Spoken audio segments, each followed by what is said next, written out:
What happened to the black sheep of your family? My brother Tristan vanished from our family when I was 15. He was 19. Everyone called him the black sheep. It's been 8 years and I still think about it every day. I always looked up to Tristan growing up. He was the only one who ever really saw me. My parents were always working, and he'd help me with homework, make me food, basically raised me. But around the time I turned 13, everything changed. He started fighting with our parents constantly. They'd scream behind closed doors. He became withdrawn, angry, started failing classes. Mom and dad said he was hanging with the wrong crowd, maybe doing drugs. He moved out right after graduation and barely kept in touch. Would text me sometimes, but it was weird and distant. Then one Thanksgiving he showed up and it was like a bomb went off. There was this massive fight. I still remember my dad's face turning this scary shade of red, yelling, "You ungrateful little shot after everything we've done for you." Mom was crying. Tristan just stood there, looked at me for a second with this expression I couldn't read, then walked out. That was the last time any of us saw him. My parents told everyone he'd gotten into drugs, couldn't handle adult responsibilities, typical failure to launch stuff. They acted sad about it, but also like, we tried everything, what can you do? Whenever anyone asked. It became this family shame thing we never discussed. I tried finding him online for years, but he deleted all social media, sent texts that never got responses. Eventually, I just accepted what everyone said. Tristan was the screw-up who abandoned us. Fast forward to 3 months ago.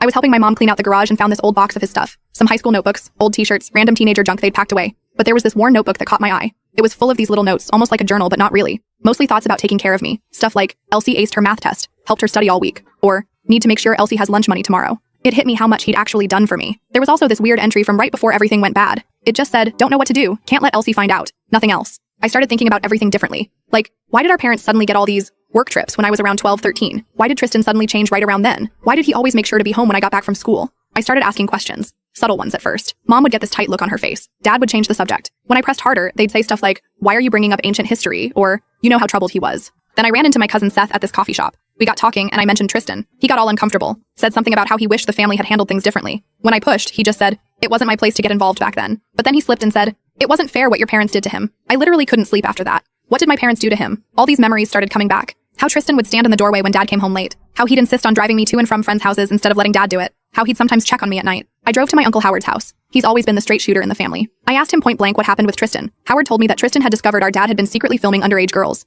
including my friends when they came over for sleepovers. Tristan had found hidden cameras in the bathroom and my bedroom when he was looking for a charger one day. He confronted our parents. Mom didn't believe it at first, then did, but decided to handle it privately to avoid scandal. Their solution? Dad would get help quietly, and no one would know. Tristan was disgusted and threatened to go to the police. That's when they gave him an ultimatum. Keep quiet or they'd make sure he never saw me again. Would lose college funding. Everything. He refused to stay silent about something so dangerous. They started spreading rumors about him being troubled, on drugs, mentally unstable. So if he ever said anything, no one would believe him. The final straw was when Tristan realized dad was still doing it despite promises to stop. That Thanksgiving blow-up? Tristan had found new evidence and confronted them again. He left that day and went straight to the police, but my parents had connections and money. Nothing ever came of it. I confronted my parents. They denied everything at first, then tried to minimize it, then finally admitted it but said they'd handled it. And Tristan had overreacted. They actually expected me to understand their side. I packed a bag and left.